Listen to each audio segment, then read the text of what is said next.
It's wild to see how easily we can slip into patterns and routines throughout the week.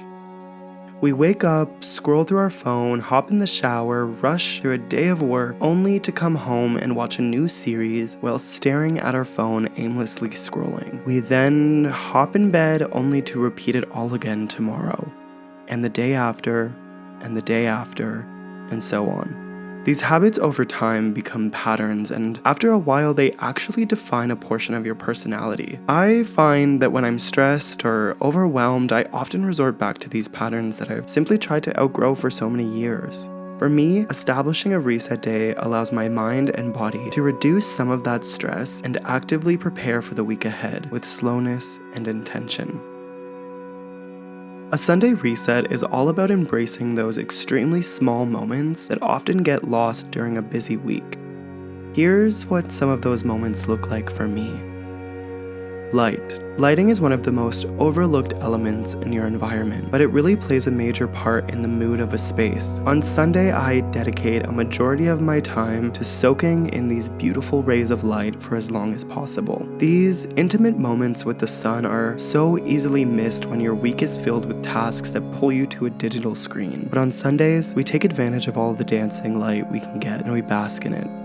Scent. Whether it's a diffuser or a candle, my house is going to smell incredible. You see, by lighting a candle, you can completely control the feeling of your environment. Whether the moody flicker of a candle evokes romantic feelings or the smell of lavender eases your stress, a candle is something that should never be missed when setting up your environment for a reset.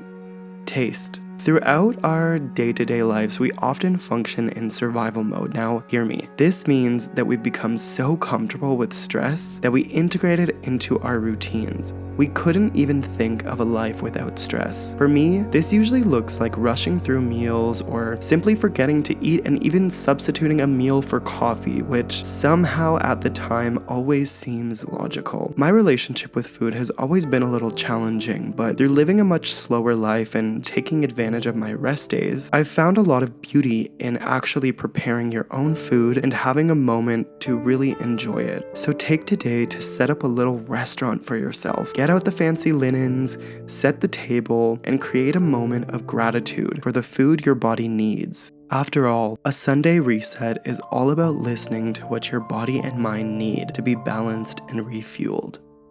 Feel. To feel better going into the upcoming week, what do I need today? This changes from time to time, but learning to listen to your body allows you to create an actual dialogue. For me, Sunday is all about taking care of myself. Maybe I didn't have the time to do a face mask or go for a long walk outside during the week. Maybe I'm feeling a little under the weather and need to make a hearty meal or even sleep a few extra hours. Creating that dialogue with your body and mind will allow you to feel what you need right now. Sound. If you've noticed in any of my other videos, I often have headphones on when doing a task. Life is all about creating a series of small environments, and I find that through curating a specific playlist, it can completely change or heighten my mood. I'm a big believer in slow or intentional living, whatever you want to call it. Selecting a playlist to emulate my mood for the day is simply an extension of these patterns and behaviors. During my Sunday reset, I usually select a playlist to accompany the things that I'm doing. Think of this as a soundtrack to a movie, and let yourself be fully absorbed in the sounds and feelings that each note evokes in you. This brings me to my last moment of my Sunday reset routine, which is movement. I like to think of my Sunday reset as schedule-free and very relaxed, but there are often things I can't miss throughout the day. For me, that's movement.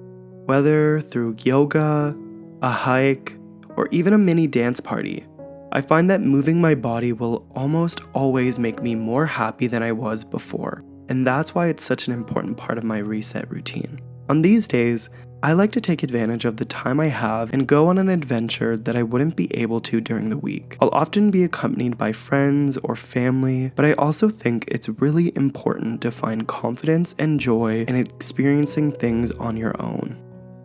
These are a few of the simple moments I enjoy during my Sunday reset routine. But what I really think is important in this routine is identifying those small moments which bring so much joy to your life. I want you to reflect on these moments and try to see how you can embrace them even for a small window of time throughout your week. I really hope that some of these things resonated with you, and if you have a reset routine of your own, I'd love to hear about it in the comments. I am very sure there's a lot I can implement into my routine with your help. As always, I love you, my beautiful friends, and I'll see you next time. Bye.